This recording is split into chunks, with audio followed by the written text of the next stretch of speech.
Heidegger est le philosophe qui, le premier dans l'histoire de l'Occident, s'est ouvert de manière aussi réelle, décisive à l'Orient, et plus particulièrement au taoïsme et au bouddhisme. Et c'est très peu connu en Occident, cet intérêt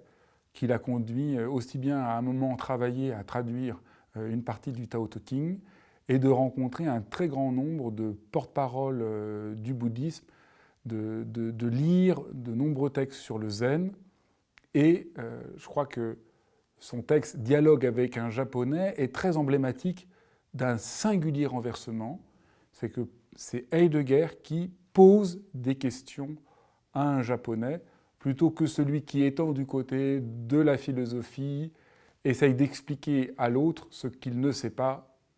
et qui lui fait défaut. Et c'est un renversement extrêmement impressionnant, ample, et qui a énormément de résonance. Dans le même temps, le pays qui s'est ouvert avec le plus de curiosité à l'œuvre de Heidegger le premier, c'est le Japon. Avant même la publication de Être et temps,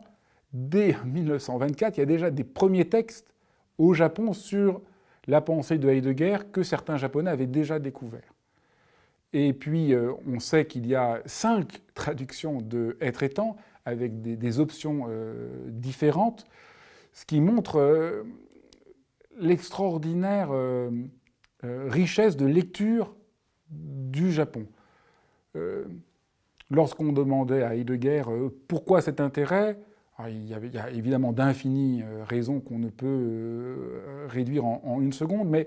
il y avait une chose que disait Heidegger, c'est qu'ils comprennent que lorsque je parle du rien, je ne parle pas du néant. Et c'est une question vraiment centrale, parce qu'au fond, notre peur du rien est peut-être au cœur du nihilisme et de la démesure de la volonté. Et l'Orient peut-être nous ouvre des chemins pour penser autrement qu'à partir du vouloir et de la volonté, et trouve des accords et des résonances avec la sérénité dont parle Heidegger. Moi-même étant très engagé dans le bouddhisme, la lecture de Heidegger me semble décisive si on veut réussir à entrer dans un rapport d'intelligence au bouddhisme, non pas parce qu'il faudrait passer par Heidegger pour lire le bouddhisme, mais justement, Heidegger nous apprend, en prenant du recul par rapport à la métaphysique, de ne pas faire ce que quasiment tout le monde fait aujourd'hui, lire le bouddhisme à travers le stoïcisme, à travers Kant, à travers Nietzsche, mais